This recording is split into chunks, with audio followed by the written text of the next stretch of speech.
Pada musim panas tahun 1943, di tengah kampanye Front Timur yang brutal dan tanpa henti, sebuah tonjolan besar, yang disebut Tonjolan Kursk, terbentuk di garis depan, menjadi fitur geografis yang menonjol dan titik fokus strategis.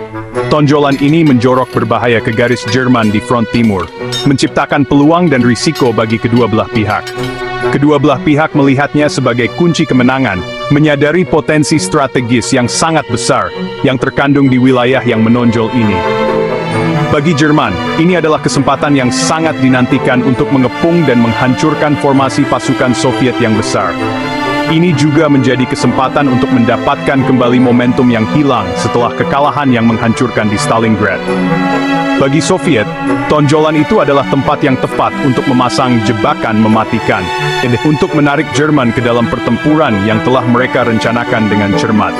Komando tinggi Jerman, yang bertekad untuk meraih kemenangan yang menentukan, merencanakan serangan ganda yang ambisius. Tujuan mereka adalah untuk memotong dan menghancurkan tonjolan tersebut, menghancurkan pasukan Soviet di dalamnya. Tapi intelijen Soviet, melalui jaringan mata-mata dan pengintaian yang luas, mengetahui rencana itu. Stalin dan para jenderalnya, setelah mempertimbangkan semua pilihan, memutuskan untuk membiarkan Jerman menyerang lebih dulu, untuk menghabiskan kekuatan mereka dalam menghadapi pertahanan yang disiapkan dengan cermat. Mereka mengubah Kursk menjadi benteng yang tangguh, membangun jaringan pertahanan yang dalam dan berlapis-lapis, yang dirancang untuk memperlambat dan menghancurkan serangan Jerman. Jutaan tentara dan ribuan tank berkumpul di kedua sisi, mempersiapkan diri untuk pertempuran yang akan datang. Ladang yang tenang dan pedesaan yang damai, dengan cepat berubah menjadi zona perang yang luas dan berbahaya. Dunia menyaksikan dengan napas tertahan, tahu bahwa pertempuran yang menentukan akan segera meletus di dataran luas Rusia.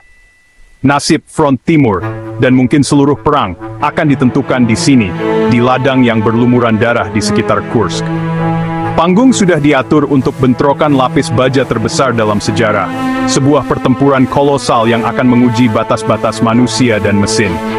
Hitung mundur menuju pertempuran Kursk yang mengerikan telah dimulai, dan dunia menahan napas. Rencana Jerman, Operasi Citadel, bertujuan untuk menjepit tonjolan Kursk dengan serangan utara dan selatan. Hitler mengumpulkan pasukan terbaiknya dan tank-tank terbaru, Panther, Tiger, dan Ferdinand. Mesin-mesin ini dimaksudkan untuk menghancurkan garis Soviet dan mengembalikan dominasi Jerman. Tapi penundaan melanda operasi karena Hitler menunggu lebih banyak tank. Setiap penundaan memberi Soviet lebih banyak waktu untuk bersiap. Elemen kejutan menghilang.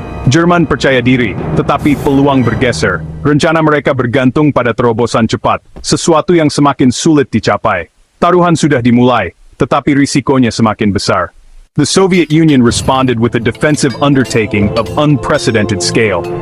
Layer upon layer of trenches were meticulously constructed, forming a complex network of defensive lines.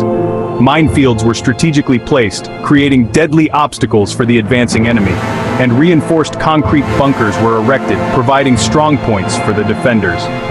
Civilians and soldiers worked tirelessly, day and night, side by side, transforming the landscape into a lethal labyrinth, designed to ensnare and destroy.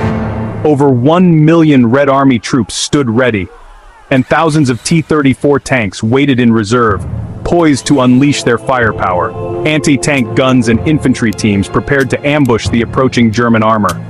Marshal Zhukov's strategy was deceptively simple. Let the Germans advance, let them commit their forces. Bleed them dry, exhaust their offensive capabilities, and then unleash a devastating counterblow. The Soviets would patiently bide their time, refraining from striking the first blow. The trap was meticulously set, ready to spring. All that remained was for the Germans to walk right into it, unaware of the deadly embrace that awaited them. Pada tanggal 5 Juli 1943, sebuah babak baru dalam Perang Dunia II dimulai. Operasi Citadel dilancarkan, dan serangan Jerman dimulai dengan rentetan artileri yang menggelegar, memekakkan telinga. Langit dipenuhi dengan suara ledakan dan bumi bergetar hebat. Tank dan infanteri maju, bergerak maju di bawah perlindungan tembakan artileri yang terus-menerus. Mereka bertekad untuk menerobos garis pertahanan Soviet. Tetapi segera mereka menabrak ladang ranjau yang luas, dan jaringan pertahanan Soviet yang disiapkan dengan susah payah. Pertahanan ini dirancang untuk memperlambat dan menghentikan laju serangan musuh. Pertempuran itu brutal, pertempuran sengit antara manusia dan mesin. Tiger dan Panther, tank-tank berat Jerman, bentrok dengan T-344 Soviet yang lebih gesit dan diproduksi secara massal. Masing-masing berusaha untuk mengakali dan menghancurkan yang lain. Pertempuran itu terjadi dalam badai api dan baja, dengan ledakan yang mengguncang bumi dan asap tebal yang menyelimuti medan perang. Kemajuan Jerman lambat dan mahal, setiap meter direbut dengan susah payah dan dengan kerugian besar. Di Prokhorovka, ratusan tank bertabrakan dalam pertempuran yang sangat besar. Ini adalah salah satu pertempuran lapis baja terbesar dalam sejarah, sebuah tontonan yang mengerikan dari kehancuran dan kematian. Ladang-ladang menjadi kuburan bangkai yang terbakar, bukti dari intensitas dan keganasan pertempuran. Tim anti-tank Soviet dan artileri menimbulkan kerugian besar pada pasukan Jerman, menghancurkan tank dan menghentikan laju mereka. Di utara, serangan Jerman terhenti, tidak dapat menembus garis pertahanan Soviet yang keras kepala. Di selatan, kemajuan diukur dalam meter, bukan kilometer, karena setiap inci tanah dipertahankan dengan pahit oleh tentara merah. Soviet menukar ruang dengan waktu, menggunakan kedalaman wilayah mereka untuk melemahkan dan menghabiskan para penyerang. Blitz Jerman, yang dulunya tak terhentikan, telah menjadi pertempuran gesekan yang melelahkan, menguras sumber daya dan semangat pasukan Jerman. Pertahanan tentara merah bertahan, menolak untuk menyerah meskipun menghadapi kesulitan yang luar biasa. Momentum bergeser, dan gelombang perang mulai berbalik melawan Jerman. Pada pertengahan Juli, serangan Jerman telah gagal. Kelelahan dan kehabisan tenaga, unit-unit terbaik mereka tidak bisa maju lebih jauh. Pada tanggal 12 Juli, Soviet melancarkan serangan balik besar-besaran di utara dan selatan Kursk. Hitler membatalkan operasi Citadel, terpaksa mengalihkan fokus ke invasi sekutu ke Sisilia. Jerman mundur, diganggu oleh pasukan Soviet. Mitos tak terkalahkannya Jerman hancur. Tentara Merah telah merebut inisiatif untuk selamanya. Kursk adalah titik balik di front timur. Pertempuran tank terbesar dalam sejarah berakhir dengan kemenangan Soviet. Jalan menuju Berlin kini terbuka.